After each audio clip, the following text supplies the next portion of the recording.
পৃথিবীতে সবথেকে ফার্স্ট্রেটেড মানুষকে জানো? আমার এক্স না, আমার ম্যানেজার। ভালো কাজ করলে বেশি কাজ দিয়ে দেবে, না করলে গাল দেবে। ভদ্রলোক যে আসলে কি চায় ভদ্রলোক নিজেও জানে না। পাড়ার কাকিমা কি গসিপ করে, আমার ম্যানেজারের কাছে সব ফেল। ভদ্রলোক কাজে খুশি হয় না, ওনাকে যত চাটবে, বাটার খাওয়াবে, তেল মারবে, তত উনি খুশি। নিজে টক্সিক, গোটা অফিসটাকে টক্সিক বানিয়ে দিচ্ছে। ম্যানেজারের যা মুড সুইং হয়, একটা মহিলারও পিরিয়ডস এর সময় এত মুড সুইং হয় না। এই ভালো এই খারাপ, এই ভালো এই খারাপ। আর কি যে ইনাদের বাড়িতে সমস্যা, বাড়িতে মনে হয় বউটাও নেই না, নিজেও বাড়ি যায় না, আমাকে উঠতে দেবে না।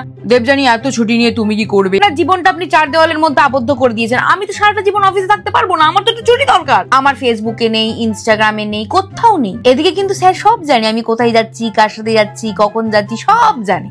অসভ্য লোক একটা। ভদ্রলোক যখন বসের কাছ থেকে ঝাড় খায়, আমি তো জানি সেদিন আমি আর বাড়ি যেতে পারবো না, সেদিন আমাকে অফিসেই মরতে হবে। সকাল সকাল অফিসে গিয়ে মুখটা দেখতেই আমার জঘন্য লাগে। মানে আমি লাইফে একটু ভালো আছি, একটু হাসছি, গল্প করছি, ওনার সহ্য হবে না।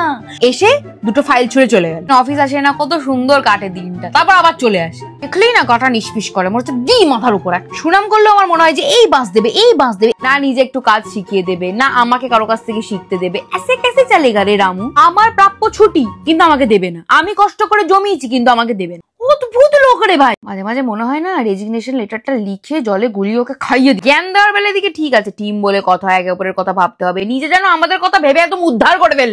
আপনার লাইফে তো সমস্যাটা কোথায়? কে জীবনে আপনার বাঁশ দিয়েছে? জীবনে যেদের কিসে এত সমস্যা, নিজেও ভালো থাকবে না, কাউকে ভালো থাকতেও দেবে না, কি বউ লাথি মারছে বাড়িতে ভগবান জানে।